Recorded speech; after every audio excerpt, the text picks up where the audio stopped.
اعوذ باللہ من الشیطان الرجیم بسم اللہ الرحمن الرحیم۔ شروع اللہ کے نام سے جو بڑا مہربان نہایت رحم کرنے والا ہے۔ قرب قیامت کا ایک ایسا فتنہ جس کا خوف اور دبدبہ ہر زمانے میں پایا جاتا تھا۔ اس فتنے کا ذکر اگر صحابہ کرام کی مجلس میں ہو جاتا تو صحابہ زارو قطار رونا شروع کر دیتے اور اس فتنے سے اللہ پاک کی پناہ مانگتے۔ دوستو، آج کی اس ویڈیو میں میں بات کروں گا اس کائنات کے سب سے بڑے فتنے کی، یعنی دجال کی۔ یہ دجال کون ہے اور دجال حقیقت میں کس شخصیت کا نام ہے؟ دجال کی پیدائش کب اور کیسے ہوئی اور دجال کے ماں باپ کون ہیں؟ اور کیا حضور پاک صلی اللہ علیہ وآلہ وسلم کے زمانے میں بھی دجال موجود تھا؟ دجال اس وقت کہاں ہے اور دجال اس دنیا میں کب ظاہر ہوگا؟ دوستو، ان سارے سوالوں کے جواب آج کی اس ویڈیو میں آپ کو قرآن و حدیث کی روشنی میں بتاؤں گا، لہٰذا آپ سے درخواست ہے کہ میری اس ویڈیو کو پورا اینڈ تک ضرور دیکھیے گا۔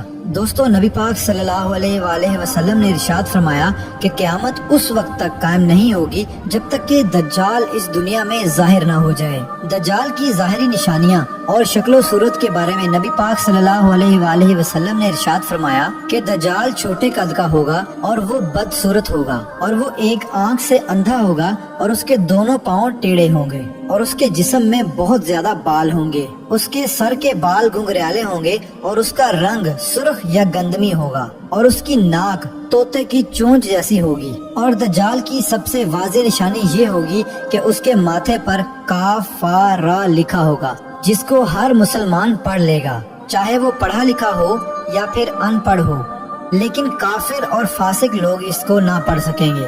دوستو، دجال جب اس دنیا میں ظاہر ہوگا تو لوگوں کے سامنے وہ پرہیزگار بن کر رہے گا تاکہ لوگ زیادہ سے زیادہ اس کی پیروی کریں، لیکن اندر سے وہ کافروں کی طرح ظالم ہوگا۔ دجال سب سے پہلے نبوت کا دعویٰ کرے گا، جب اس کے ماننے والوں کی تعداد زیادہ ہو جائے گی تو اس کے بعد یہ خدائی کا دعویٰ کر دے گا۔ دجال ایک بہت بڑی سواری پر سوار ہو کر پوری روئے زمین پر گردش کرے گا۔ وہ سواری اتنی بڑی ہوگی کہ اس کی آنکھوں کا درمیانی فاصلہ 40 گز ہوگا۔ دوستو، دجال کے پاس بے شمار طاقت اور بے شمار مال و دولت کے خزانے ہوں گے۔ اس روئے زمین کی زیادہ تر نہروں پر اس کا قبضہ ہوگا اور اس کی اجازت کے بغیر کوئی بھی پانی نہ پی سکے گا۔ یہ لوگوں کو گمراہ کرنے کے لیے طرح طرح کی شودہ بازیاں دکھائے گا۔ یہ آسمان کو حکم دے گا تو وہ بارش برسائے گا، یہ زمین کو حکم دے گا تو وہ سبزہ اگائے گی۔ اس وقت دجال اپنے آپ کو خدا کہے گا۔ جو لوگ اس کے پیروکار بن جائیں گے ان کو یہ مالا مال کر دے گا اور وہ لوگ عیش و عشرت کی زندگی گزاریں گے، اور جو لوگ دجال کو خدا ماننے سے انکار کر دیں گے تو یہ ان کو قتل کر دے گا۔ دوستو، دجال بجلی سے بھی زیادہ تیز رفتار سے اس زمین کے اندر گردش کرے گا اور وہ دنیا کے ہر کونے میں جائے گا۔ اس وقت دنیا کے تمام کافر اور اسرائیلی لوگ اس کی حمایت کریں گے اور اس کی جماعت کے ساتھ شامل ہو جائیں گے، لیکن جو سچا مسلمان ہوگا وہ اس کو پہچان لے گا اور اس کو ماننے سے انکار کر دے گا۔ دجال پوری روئے زمین میں فتنہ اور فساد پھیلانے کے بعد مکہ مکرمہ اور مدینہ منورہ کی طرف روانہ ہوگا۔ جب یہ مکہ میں داخل ہونے کی کوشش کرے گا تو اس کو مکہ میں داخل ہونے سے روک دیا جائے گا اور آخر کار مکہ سے ذلیل و خوار ہو کر مدینہ منورہ کی طرف جائے گا۔ اس وقت مدینہ منورہ کے 7 دروازے ہوں گے اور ہر دروازے پر اللہ تبارک و تعالیٰ کی طرف سے ایک نگہبان فرشتہ مقرر ہوگا جو اس کو مدینہ منورہ میں داخل ہونے نہیں دے گا۔ اس وقت دجال مکہ اور مدینہ کے باہر کھڑے ہو کر ایک خوفناک چیخ مارے گا۔ اس وقت مکہ اور مدینہ کے اندر جو بھی لوگ منافقین ہوں گے وہ اس کی آواز سن کر باہر نکل آئیں گے اور دجال کے گروہ میں شامل ہو جائیں گے۔ دوستو، دجال 40 دن تک دنیا میں رہے گا اور آخر کار امام مہدی علیہ السلام اور حضرت عیسیٰ علیہ السلام کے ساتھ اس کا مقابلہ ہوگا۔ اس وقت دجال کا لشکر دنیاوی اعتبار سے مسلمانوں سے زیادہ مضبوط اور زیادہ طاقتور ہوگا۔ اس وقت مسلمانوں اور دجالی گروہ کے درمیان ایک بہت بڑی جنگ ہوگی۔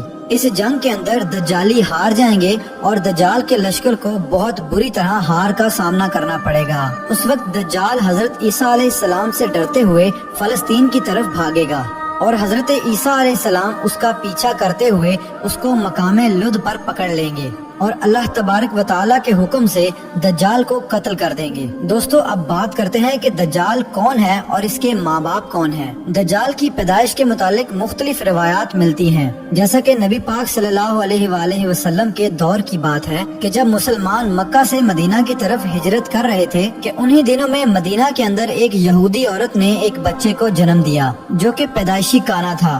پیدائش کے اعتبار سے یہ بچہ بہت عجیب و غریب تھا۔ بچپن میں یہ بچہ مدینے کے اندر بچوں کے ساتھ کھیلا کرتا تھا اور آہستہ آہستہ یہ بچہ مدینے کے اندر مشہور ہونے لگا اور مدینے کے اندر اس نے اپنے اوپر وحی آنے کا دعویٰ کر دیا اور یہ بچہ لوگوں کے ساتھ عجیب و غریب اور پر اسرار باتیں کرنے لگا۔ جب اس کی ماں کو یہ علم ہوا تو اس کی ماں حضور پاک صلی اللہ علیہ وآلہ وسلم کی خدمت میں آئی اور اپنے بیٹے کا سارا حال نبی پاک صلی اللہ علیہ وآلہ وسلم کو بتایا، اور اس بچے کی ماں حضرت محمد صلی اللہ علیہ وآلہ وسلم سے گزارش کرنے لگی کہ آپ اس بچے کا معائنہ کریں کہ یہ کیا کر رہا ہے۔ ایک دن آپ صلی اللہ علیہ وآلہ وسلم صحابہ کرام کے ہمراہ اس بچے کا معائنہ کرنے کے لیے اس کے گھر کی طرف روانہ ہوئے تو آپ نے راستے میں اس بچے کو انصاری بچوں کے ساتھ کھیلتے ہوئے دیکھا۔ اس بچے کا نام ابن سیاد تھا۔ اس وقت آپ صلی اللہ علیہ وآلہ وسلم کے ساتھ عمر بن خطاب رضی اللہ تعالی عنہ اور دیگر صحابہ کرام بھی موجود تھے۔ اس وقت ابن سیاد بلوغت کے قریب تھا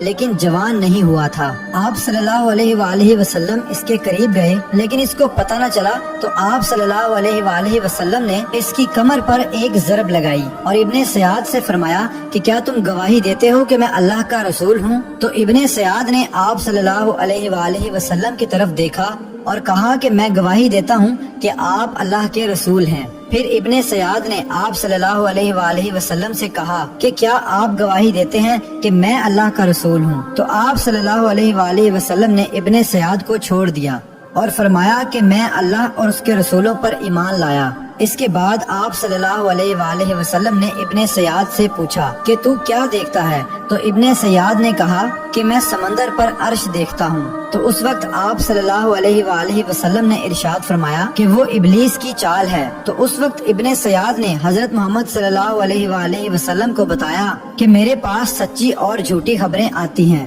یہ بات سن کر آپ صلی اللہ علیہ وآلہ وسلم نے فرمایا پھر تو تیرا معاملہ الٹ ہو گیا۔ اس کے بعد آپ صلی اللہ علیہ وآلہ وسلم نے ابن سیاد سے فرمایا کہ میں نے تیرے لیے ایک چھپانے والی چیز چھپائی ہے۔ دراصل اس وقت آپ صلی اللہ علیہ وآلہ وسلم نے اپنے دل کے اندر لفظ دخان سوچا تھا۔ تو ابن سیاد آپ صلی اللہ علیہ وآلہ وسلم سے کہنے لگا کہ آپ نے دل کے اندر جو چیز چھپائی ہے وہ الدخ ہے۔ تو اس پر آپ صلی اللہ علیہ وآلہ وسلم نے ارشاد فرمایا کہ ذلیل ہو جا، تیری قدرت بڑھ نہیں سکتی۔ اس وقت حضرت عمر رضی اللہ تعالی عنہ نے فرمایا کہ اگر آپ مجھے اجازت دیں تو میں اس کی گردن اڑا دوں۔ اس وقت آپ صلی اللہ علیہ وآلہ وسلم نے ارشاد فرمایا کہ اسے چھوڑ دو، کہ اگر تو یہ سچا ہے تو اسے قتل نہیں کر سکتا اور اگر یہ جھوٹا ہے تو اسے قتل کرنے میں کوئی بھلائی نہیں۔ دوستو مدینے کے لوگ ابن سیاد کے بارے میں کہا کرتے تھے کہ بعض شیاطین اس کے پاس آتے تھے جو اسے عرش الہی کی خبریں دیا کرتے تھے، جبکہ آپ صلی اللہ علیہ وآلہ وسلم نے ابن سیاد کے بارے میں سکونت اختیار کی ہے، کیونکہ آپ صلی اللہ علیہ وآلہ وسلم کی طرف یہ وحی نہیں کی گئی کہ ابن سیاد کی حقیقت کیا ہے، جبکہ بعض لوگ ابن سیاد کو ہی دجال مانتے ہیں اور چند صحابہ کرام کا خیال بھی یہی تھا۔ اور ایک دوسری روایت میں ملتا ہے کہ حضرت عمر رضی اللہ تعالی عنہ آپ صلی اللہ علیہ وآلہ وسلم کے سامنے ابن سیاد کو دجال کہا کرتے تھے، لیکن آپ صلی اللہ علیہ وآلہ وسلم نہ ہی اس بات کا اقرار کرتے اور نہ ہی انکار کرتے۔ دوستو ابن سیاد کے اندر ایسی بہت ساری نشانیاں موجود تھی جو کہ ہو بہو دجال کی نشانیاں تھی۔ یہی وجہ ہے کہ اس دور کے اندر صحابہ کرام بھی ابن سیاد کو دجال کہا کرتے تھے، اور بعض مفسرین کا یہ کہنا ہے کہ ابن سیاد ہی وہ شخص ہے جو قیامت کے قریب دجال بن کر ظاہر ہوگا۔ حضرت ابو سعید خدری رضی اللہ تعالی عنہ بیان کرتے ہیں کہ ابن سیاد مجھ سے کہنے لگا کہ میں دجال کے ماں باپ کو بھی جانتا ہوں اور دجال کو بھی جانتا ہوں۔ تو اس وقت حضرت ابو سعید خدری رضی اللہ تعالی عنہ نے ابن سیاد سے کہا کہ کیا تو اس بات کو پسند کرتا ہے کہ تو ہی دجال ہو؟ تو اس وقت ابن سیاد نے کہا کہ اگر مجھے دجال بنایا گیا تو میں اس بات کو ناپسند نہیں کروں گا کہ میں دجال بنوں، یعنی کہ میں دجال بننا پسند کروں گا۔ دوستو بعض مفسرین کا کہنا ہے کہ ابن سیاد دجال نہیں ہے، کیونکہ یہ بعد میں آپ صلی اللہ علیہ وآلہ وسلم پر ایمان لے آیا تھا، بلکہ دجال حضرت سلیمان علیہ السلام کے دور میں جنات اور انسانوں کے ملاپ سے پیدا ہوا تھا اور اس کے ماں باپ کو قتل کر دیا گیا تھا، اور دجال کو ایک جزیرے کے اندر قید کر دیا گیا، اور انسانوں اور جنات کے ملاپ سے پیدا ہونے والا بچہ یعنی کہ دجال آج بھی اسی جزیرے پر قید ہے، اور اس کے ساتھ ساتھ شیطان اس کو ہر بات کی وہیں پر خبر دیتے ہیں۔ دجال کی پیدائش کے بارے میں حضرت امام زرکاری رحمت اللہ علیہ بیان کرتے ہیں کہ دجال وہ فتنہ ہے جس کو اللہ تبارک و تعالی نے اس وقت پیدا فرمایا جس وقت حضرت آدم علیہ السلام کو جنت سے نکالا گیا تھا، اور دجال کو بنا ماں باپ کے پیدا کیا گیا۔ دوستو، حقیقت تو یہ ہے کہ دجال قیامت کے قریب ظاہر ہوگا، اور اس کی جو نشانیاں ہوں گی وہ آپ صلی اللہ علیہ وآلہ وسلم کی احادیث میں واضح طور پر مل جاتی ہیں۔ لیکن یہ دجال کہاں ہے، اور یہ کہاں سے آیا، اور یہ کیسے پیدا ہوا، اور اس کے ماں باپ حقیقی طور پر کون ہیں، اس کے بارے میں کسی کو کوئی علم نہیں ہے۔ اس کا علم صرف اللہ تبارک و تعالیٰ کی ذات کے پاس ہے۔ اللہ پاک ہی بہتر جانتا ہے کہ دجال حقیقت میں کون ہے اور وہ کیسے پیدا ہوا۔ اللہ تبارک و تعالیٰ سے دعا ہے کہ اللہ پاک اپنے پیارے حبیب حضرت محمد صلی اللہ علیہ وآلہ وسلم کے صدقے ہم سب کو دجال کے فتنے سے بچائے اور ایمان کی سلامتی کے ساتھ ہمیں زندگی گزارنا اور مرنا نصیب فرمائے۔